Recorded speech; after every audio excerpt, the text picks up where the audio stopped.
The Joint Force does not do BDA. By design, we don't grade our own homework. The intelligence community does. But here's what we know following the attacks and the strikes on Fordo. First, that the weapons were built, tested, and loaded properly. Two, the weapons were released on speed and on parameters. Three, the weapons all guided to their intended targets and to their intended aim points. Four, the weapons functioned as designed, meaning they exploded. We know this through other means, intelligence means that we have that were visibly, we were visibly able to see them. And we know that the trailing jets saw the first weapons function, and the pilots stated, quote, "This was the brightest explosion that I've ever seen. It literally looked like daylight." New details emerging this morning from the Pentagon on the U.S. military strikes on Iran's Caine nuclear facilities. The Defense Secretary, Pete Hegseth, is calling the attack historically successful. And the chairman of the U.S. Joint Chiefs of Staff, General Dan Caine, is also revealing new details about the operation at the Fordo nuclear site, explaining just how the mission used vents inside the facility to deliver 6 bunker buster bombs. CNN correspondent Natasha Bertrand is joining us right now. Natasha, what more did we learn from today's Pentagon briefing? Yeah, well, as you said, Wolf, Chairman of the Joint Chiefs of Staff, General Dan Caine, he did reveal a lot of new information about this massive ordnance penetrator bomb that the U.S. used on Fordo nuclear facility inside Iran, and all of the planning that has gone into a strike like this over the last 15 plus years, including the engineers who are responsible for coming up with the kind of operation that would actually penetrate Fordo nuclear facility and, if necessary, other nuclear facilities inside Iran. But it's worth noting that this briefing, particularly the details that we got from General Dan Caine, really focused on that one nuclear facility at Fordo, which is one of the most heavily fortified that Iran has inside the country. It is buried deep, deep underground. And so there were always questions about whether this massive ordnance penetrator bomb would actually destroy what's underground. Now, General Caine, he did speak to that a bit. He said, look, everything that the operation was supposed to hit was hit. Everything that was supposed to be targeted, we believe, was in fact targeted. He said the operation essentially was carried out in a flawless manner. But still, between General Caine and between Secretary Hegseth, there was no use of the term that President Trump has been saying repeatedly over recent days, which was obliterated. The idea that Iran's nuclear program itself was obliterated, that is not an assessment that General Caine or Secretary Hegseth would go as far as to say. And that is because, according to General Caine, something that he reiterated from the weekend is that it's just too early. And he said also that the battle damage assessment is not done by the Joint Staff, not done by his shop.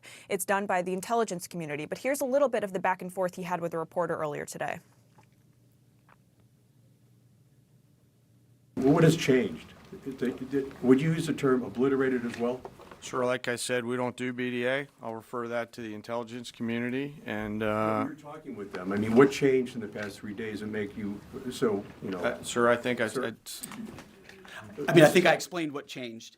There was a great deal of irresponsible reporting based on leaks, preliminary information in low confidence.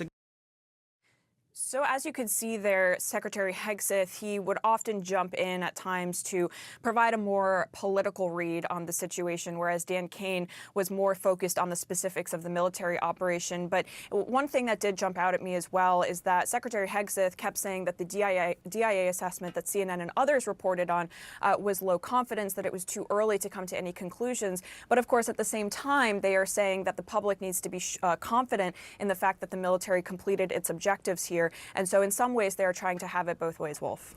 Yeah, and it's interesting that Defense Secretary Hegseth himself acknowledged that General Caine, the chairman of the Joint Chiefs of Staff, is not political, is not going to issue political statements, but he said he is more political. He himself said he was more political, and he would be issuing some political statements, which of course he did. Natasha Bertrand, thanks very much for that update. I want to play something that the chairman of the Joint Chiefs, Dan Caine, said today during the briefing, and then we'll discuss. Listen to this. In the days preceding the attack against Fordo, the Iranians attempted to cover the shafts with concrete to try to prevent an attack. The cap was forcibly removed by the first weapon, and the main shaft was uncovered. Weapons 2, 3, 4, 5 were tasked to enter the main shaft, move down into the complex at greater than 1,000 feet per second, and explode in the mission space. And they showed video, by the way, of that attack with the bugger-busting bombs going down. We're going to play that video for our viewers momentarily. But if the Iranians had time to prepare, and presumably they were anticipating perhaps that the U.S. would do this, could they have moved enriched uranium and other key parts of a nuclear bomb out of that area? Absolutely, and we've seen in Isfahan that there was perhaps a dozen trucks that left that facility on Wednesday, a couple of days before the attack. So, look, Wolf, I've been in bunkers in Korea and in Cheyenne Mountain and in Raven Rock. You know, they are meant to withstand nuclear attacks. I mean, no one's denying that the targets were hit. However, the impact we still don't know, and we won't know until we actually get boots on the ground to go inside there and see what really happened. Well, let me ask you about this so-called test video that they showed during the course of this morning's press briefing at the Pentagon. Watch this.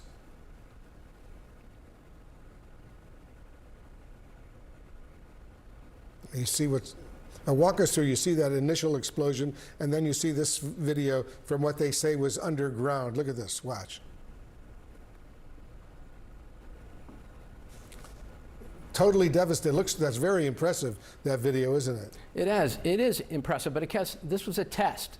We don't know the operational impact of the actual execution of this mission. It looks really impressive on video, but I can tell you that 300 feet is a long way. That's higher than the Statue of Liberty. And, you know, we built facilities 60 years ago in Cheyenne Mountain and Raven Rock that were made to essentially withstand nuclear attacks.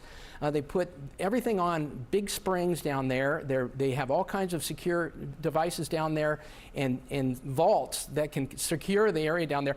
Are the centrifuges still active? Probably not, but how much was actually decimated, we don't know, and we need to find out. As you know, the early, and I want to stress the word early, Defense Intelligence Agency, DIA, assessment was based on what they call a Phase 3 analysis of battle damage. How valuable are these reports in the days immediately following attacks like the one that the U.S. carried out over the past few days? Well, as a veteran of 4 tours in the Pentagon, I can tell you that the quicker we can get information out to leadership, the better. And so what they try to do is they try to make an initial analysis. They rated it as low confidence. They knew that they'd get more information to build on this. But what's really sad is that, you know, perhaps the only thing that truly has been obliterated is the morale of the intel analysts that put that report together. There are hundreds of people. I mean, General Caine talked a lot about the DITRA gentlemen, two folks that worked on this facility. It started in the Obama administration, by the way, back in 2009. But what about all those analysts that are working round the clock to give our nation's leaders the best possible information they can? We threw those people under the bus, and it's really sad. The initial assessment absolutely. Potentially could change. Retired General Steve Anderson, thanks so much for joining us. Thank you, Wolf. Appreciate it very, very much.